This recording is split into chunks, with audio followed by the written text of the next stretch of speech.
Welcome to BRK health. నేను miss via Varma. ఈ రోజు మనతో పాటు స్టూడియోలో ఉన్న వ్యక్తి చాలా స్పెషల్. 35 సంవత్సరాల అనుభవం ఆయుర్వేదంలో. అసలు ఒంటింట్లో దొరికే వాటితో చాలా సింపుల్ చిట్కాలతో జబ్బుల్ని నయం చేసే సామర్థ్యం ఉన్న వ్యక్తి.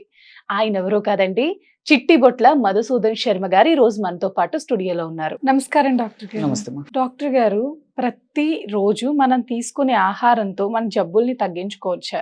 అంటే ఇప్పుడు ప్రతి ఒక్కరు ఏ డిసీజ్ వచ్చినా షుగర్, బీపీ వస్తుంటే ఫుల్కాలు, చపాతీలు వీటి వైపు ఎక్కువ వెళ్తున్నారు. వాటితో కలిపి ఏదైనా ఆహారం తీసుకుంటే ఆ జబ్బుల్ని తగ్గించుకోవచ్చా మందులు వేసుకోకుండా?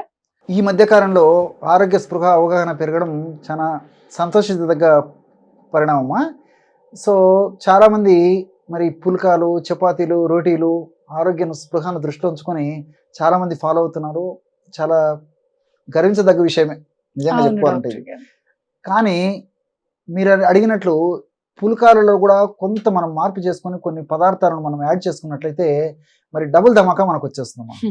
అది ఎలాగంటే మా ఫర్ ఎగ్జాంపుల్ ఈ మధ్య కాలంలో B12 లోపం తో చాలా మంది సఫర్ అవుతున్నారు. అంటే నీరసము, నిస్తరణ, బడలిక, చేతకాకపోవడము, చిన్న చిన్న పనికి ఆయాస పడిపోవడము, ఇలాంటి సమస్యలు కలుగుతున్నాయమ్మా. సో ఇలాంటి సందర్భంలో మరి వైద్యుల వద్దకు వెళ్ళి పరీక్ష చేయించుకుంటే B12 లోపం ఉందని చెప్పి చెప్తున్నారు. సో దానికి సంబంధించి సప్లిమెంట్స్ వాడడము, అవసరాన్ని బట్టి ఏదైనా ఇంజెక్షన్స్ వాడుకోవడం ఇలాంటివన్నీ కూడా జరుగుతున్నాయి. మరి ఈ B12 లోపము వెజిటేరియన్స్, నాన్ వెజిటేరియన్స్ అని లేకుండా అందరికీ వస్తుందమ్మా. అవును డాక్టర్ గారు. ఈ మధ్య కాలంలో అందరికీ కామన్ వస్తుంది. ప్రాబ్లం కామన్ అయిపోయింది. ప్రాబ్లం అయిపోయిందమ్మా. ఎక్కువ శాతం మంది వస్తుంది. మరి ఆ B12 లోపం తొలగించేందుకు మనం ఈ పుల్కాలు ఎలా వాడుకోవాలంటేమా, ఈ పుల్కాలు కూడా మల్టీగ్రెయిన్ పుల్కాలు కానీ, మల్టీ మిల్లెట్స్తో తయారు చేసుకున్నటువంటి పుల్కాలు కానీ వాడుకోవడం చాలా చాలా మంచిదమ్మా. సో రెండు పుల్కాల పిండికి ఈ మామిడి జీడి పొడి ఒక టీ స్పూన్ మామిడి జీడి పొడి అందులో కలిపేసేసి పుల్కాలు తయారు చేసుకొని 2 పుల్కాల్లాగా తయారు చేసేసుకొని ఆ యొక్క పుల్కాలు తీసుకోవడం వల్ల, లేకపోతే చెప్పాను కదమ్మా, రోటీ కానీ చపాతి కానీ ఏ పద్ధతి అయినా దాన్ని తీసుకోవడం వల్ల B12 అనుకున్నంత పద్ధతిలో చాలా త్వరగా బాడీలో డెవలప్ అవుతుందమ్మా. చాలామందికి తెలియదు. ఈ మామిడి జీడి పొడి కూడా కష్టపడనక్కర్లేదు. వీలైతే స్వయంగా మామిడి టెంకలను కట్ చేసేసి లోపల ఉన్నటువంటి జీడిని ముక్కలుగా చేసేసి ఎండబెట్టేసి ఆ యొక్క పౌడర్ని వాడుకోవచ్చు, పౌడర్ తయారు చేసి. లేదంటే మనము పెద్ద పెద్ద మెడికల్ షాప్లో కానీ లేకపోతే ఆన్లైన్లో కానీ విక్రయిస్తున్నారమ్మా. సో ఎలాగైనా తెచ్చుకోవచ్చు, మనసుంటే మార్గం ఉంది. సో ఆ మామిడి జీడి పొడి ఈ రకంగా పనిచేస్తుంది అనమాట. అట్లే షుగర్ అమ్మా. ఈ రోజుల్లో షుగర్ చాలా కామన్ ప్రాబ్లం అయిపోయింది. షుగర్ వల్ల కొంతమందికి చిన్న వయసులోనే షుగర్ వస్తుంది. కొంతమందికి షుగర్ ఉన్నటువంటి వాళ్ళల్లో కూడా ఒక పట్టణ తగ్గక రకరకాల ప్రయత్నాలు చేసినా మరి ఆశించినటువంటి స్థాయిలో షుగర్ తగ్గక చాలా ఇబ్బంది పడుతున్నారమ్మా. ఇలాంటి వాళ్ళకి ఏంటంటే డాక్టర్లు సూచించినటువంటి పద్ధతిలో నియమాలు పాటిస్తూ వాళ్ళ యొక్క చెప్పినటువంటి పద్ధతిలో మందులు వాడుతూ కూడా ఈ పుల్కాలు కానీ లేకపోతే రోటీలు కానీ చపాతీలు కానీ నేను చెప్పినటువంటి పద్ధతిలో తయారు చేసుకొని వాడుకోవడం వల్ల షుగర్ చిన్న వయసులో రాకుండా ఉంటుంది. అదేవిధంగా షుగర్ వచ్చినప్పటికీ బాగా కంట్రోల్ ఉంటుందమ్మా. ఎలాగంటే ఈ 2 పుల్కాలు పిండి మనం తీసుకున్నప్పుడు 2 పుల్కాల పిండిలో పచ్చి పనసకాయల పొడి ఒక 3 టీ స్పూన్లమ్మా. ఈ పచ్చి పనసకాయల పొడి మార్కెట్లో దొరుకుతుంది. చెప్పాను కదమ్మా, మనసు ఉంటే మార్గం ఉంది. ఆన్లైన్లో దొరుకుతుంది, పెద్ద పెద్ద షాప్స్లో కూడా దొరుకుతుంది. పచ్చి పనసకాయల పొడి ఒక 3 టీ స్పూన్లు.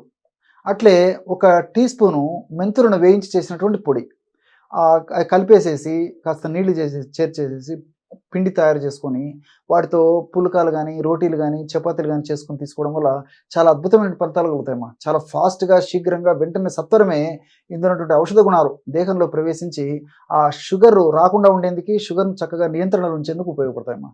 అట్లే ఈ రోజుల్లో మోషన్ ప్రాబ్లం చిన్నపిల్లల నుంచి పెద్దల వరకు.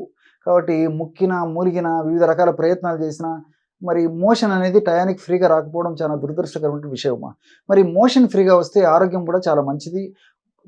కొత్త కొత్త జబ్బులు రాకుండా ఉంటాయి. వచ్చినటువంటి జబ్బులు కూడా చాలా త్వరగా తగ్గిపోతాయి అన్నమాట. కాబట్టి అసలుకు మోషన్ ఫ్రీగా వచ్చేటువంటి పరిస్థితి ఎలాగంటే మనం ఉదయము ఆ సెన్సేషన్తో మెలకు రావాలమ్మా. అంటే మోషన్ సెన్సేషన్ వచ్చి మెలకు వచ్చి మోషన్కి వెళ్ళినప్పుడు క్షణంలో మోషన్ ఫ్రీ అయిపోవాలి. అది ఆరోగ్యవంతమైన లక్షణం. మరి ఈ రోజుల్లో ఎంతమందికి ఉందమ్మా? లేదు. లైట్ వేసి వెతికినా 100 మందిలో ఒక్కరిని కూడా ఆ పద్ధతిలో వాళ్ళకు మోషన్ అవుతుందంటే అది ఎక్కడో ఉన్నారులే కానీ డాక్టర్ గారు కొంతమంది విచిత్రం. అదే చాలా తక్కువ శాతం అమ్మా. చాలా ఎక్కువ శాతం మంది నేను చెప్పినటువంటి పద్ధతిలో ఉందమ్మా. కాబట్టి ఎక్కడో చాలా తక్కువ శాతం మంది ఈ పద్ధతిలో మోషన్ ఫ్రీ అయ్యేటువంటి వాళ్ళు ఉన్నారు. కానీ మెజారిటీ ఎక్కువ శాతం మంది ఈ పద్ధతి ఉందన్నమాట. సో వీళ్ళకందరికీ ఉపయోగపడేటువంటి ఆ ఆహార ఔషధం ఏంటంటే ఈ పుల్కాల పిండి, మల్టీగ్రెయిన్ కానీ మల్టీమిల్లెట్స్ కానీ ఏదైనా పర్లేదమ్మా. ఈ పుల్కాల పిండి మనం చేసుకున్నప్పుడు ఆ పుల్కాల పిండిలో చియా సీడ్స్ అని చెప్పేసి దొరుకుతాయమ్మా.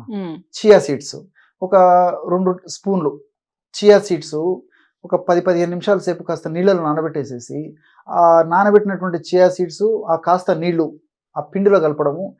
దీంతో పాటు ఒక 3 టీ స్పూన్లు ఈ ఈసఫ్ గోల్ హస్క్, ఈసఫ్ గోల్ అని చెప్పేసి మనం మార్కెట్లో దొరుకుతుందమ్మా. ఈసఫ్ గోల్ దాని పేరు.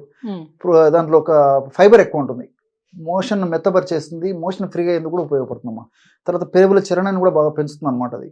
సో ఆ యొక్క ఈసఫ్ గోల్ను ఒక 3 టీ స్పూన్లు అందులో కలిపేసేసి పుల్కాలు తయారు చేసుకుని వాడుకోవడం వల్ల కూడా మరి కాల విరేచనం ఆరోగ్యకరణం శ్రేష్టం అనేటువంటి పద్ధతిలో మన మహర్షులు చెప్పినటువంటి రీతిలో ఉదయం పూట మరి ఆ నిద్ర మెలకు వచ్చి రాకముందే ఆ సెన్సేషన్తోనే మెలకు వచ్చేసి మోషన్ ఫ్రీగా అయ్యేటువంటి పరిస్థితి ఏర్పడుతుంది. ఎప్పుడైతే మోషన్ ఫ్రీగా అవుతుందో ఉన్నటువంటి జబ్బులు త్వరగా తగ్గిపోతాయి. మరి ఆ రోజంతా కూడా మనిషి ఆరోగ్యంగా, ఉత్సాహంగా, హుషారుగా, ఆనందంగా ఉండేదానికి కూడా అవకాశం ఏర్పడుతుంది. ఈ విధంగా రకరకాలైనటువంటి ఈ ఆహార పదార్థాలు కలుపుకొని మనం ఈ పుల్కాలు కానీ, తర్వాత రోటీలు కానీ, చపాతీలు కానీ తయారు చేసుకుని వాడుకోవడం వల్ల మరి సూక్ష్మంలో మోక్షం అన్నట్టు వివిధ రకాలైనటువంటి వ్యాధులు త్వరగా తగ్గించుకునేందుకు కూడా మనం తీసుకునేటువంటి ఇలాంటి ఆహార పదార్థాలు చాలా చక్కగా ఉపయోగపడతాయమ్మా. ధన్యవాదాలు డాక్టర్ గారు. నమస్కారం. నమస్తే.